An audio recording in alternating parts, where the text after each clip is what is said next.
This week, NATO suspended all civilian and military cooperation with Russia. NATO's top general said that 40,000 Russian troops are in a high state of readiness and could strike Ukraine within a few days. The world is watching.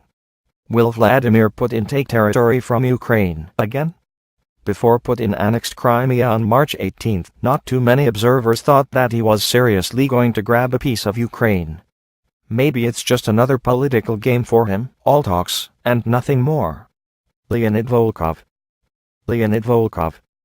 After all, Russia is legally bound by the Budapest Memorandum of 1994, an agreement signed originally by the Russia Federation, the United States and Britain. This document is an important part of the world's nuclear non-proliferation pact. It secures sovereignty and territorial integrity of Ukraine in exchange for its non-nuclear status. At the time of the agreement, Ukraine had the world's third-largest stockpile of nuclear weapons. That's why when Russian nationalists began saying Crimea should be a part of Russia, few imagined that would become true. Putin can be iron-fisted and harsh, but he has shown respect for international treaties. During his press conference on March 4, when Putin was asked if Russia was considering annexing Crimea, he said no, then something changed. When the referendum was pushed forward to March 16, it was amended to include the option of Crimea becoming a part of Russia. NATO, land deterrence needed against Russia. Russia could invade 12 hours after order. What happened? Is Putin just out of touch with reality, as German leader Angela Merkel once said? This would be an easy explanation for Russia's takeover of Crimea. But I suspect that Putin wants to create a new reality, one in which a breakup with the West is no longer viewed as a potential drawback, but rather a smart and savvy move. In Putin's new world order, existing institutions do not matter anymore, neither the G8 nor the UN Security Council. What are they going to do?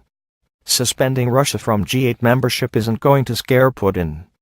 The United States, Britain, and Canada are upset that Russia has breached the Budapest Memorandum, but so what?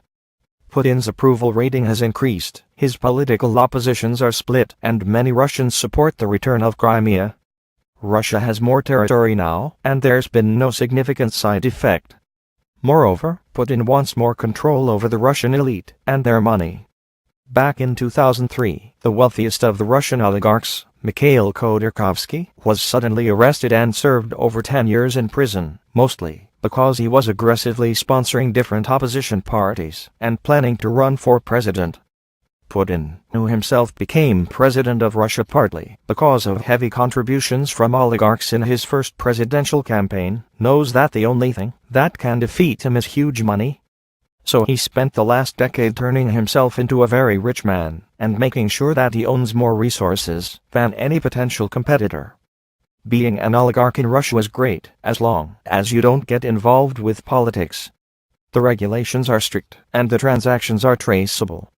The oligarchs know the rules. When they want to have access to their money in Russia, they get out of Putin's way. Certainly, after 2003, no one really dared to try to compete with him. They can just look at Khodorkovsky as an example. What worries Putin is money from abroad that would leak through the borders easily. That money is harder to keep track of. Putin has long insisted that the country's new elite should bring money back to Russia. But the Russian oligarchs have been spending their money outside of Russia by sending their children to Western schools, buying up homes in Manhattan, or going on shopping sprees in neighboring European countries. The capital flight from Russia has steadily increased in the past years, reaching over $60 billion in 2013. Now, every Russian oligarch has to decide either to leave the country and lose access to its endless resources, or bring all the money back. Crimea gave Putin exactly what he desired, an opportunity to build a financial iron curtain between Russia and the West. And now that some of the elite are being sanctioned by the West, they are finally forced to turn their attention and pocketbooks to Russia. Acquiring Crimea and breaking up with the West is a win-win situation for Putin. Putin can also take a page from other bad guys who didn't obey existing rules. Maybe their successful experiences have taught Vladimir Putin that it's okay to play an enfant terrible of the world's politics.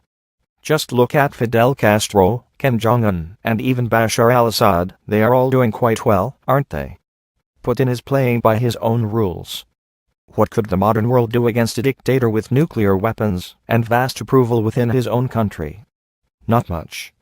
And about the economic sanctions, how often are they truly successful? Only